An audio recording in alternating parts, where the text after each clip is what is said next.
The court was characterized by heated legal arguments and banter as counsel for the plaintiff and defendants battled it out to advance their positions on law.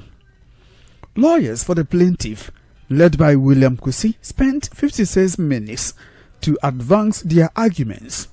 They prayed the court to absorb their client's plea to prevent the head of the family and another woman who also identifies as the wife of the late musician, the funeral home, as well as their assigns from moving the body and conducting the burial and funeral rites of the late musician.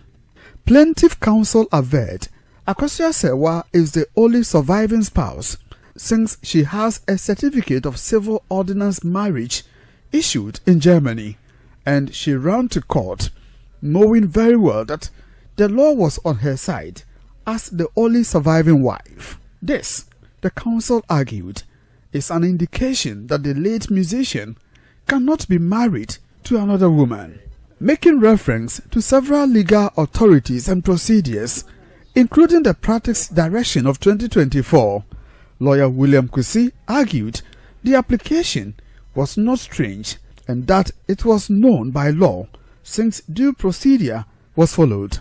Quoting paragraph 3 of the practice, he said the plaintiff filed the application promptly, that is, on October 3, 2025.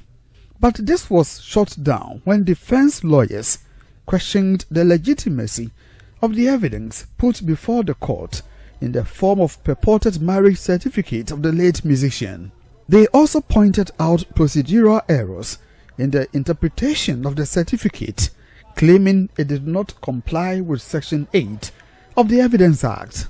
They pleaded the evidence could not be admissible since it was in Dutch and should have been certified by the German authorities, Ghana's consul in Germany, and further interpreted by approved institutions in Ghana. On the part of the Council of Transition Funeral Home, the evidential burden of duty was not met by the applicant as prescribed by Section 11 of the Evidence Act. Presiding Judge, Her Ladyship Dorinda Smith-Arthur, assured parties her ruling shall be just and convenient as she refused the application for injunction. Dominic Kwajo Osei is counsel for first respondent Abusiapeni Kofiusu. As the judge read it, the team was very much confident in our position. You were in court, you saw the argument that we canvassed. In as much as law has emotions embedded in it, it is important that you take advantage of that emotion and let not it spill you out of your objectives.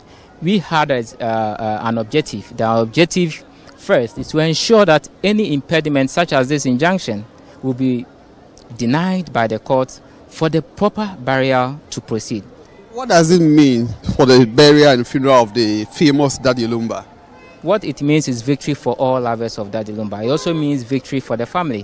What it means is that now we can bury this giant of a musician and then look at other matters. Meanwhile, the court has set November 25, 2025 to rule on the substantive application filed by Akosua Sewa, seeking to be recognized as the only surviving spouse of the late Ghanaian music legend Charles Kojofosu, popularly known as Daddy Lumba. The court has also set November 14, 2025 for case management. From Kumasi, for Joy News, Oyime Nteria reporting.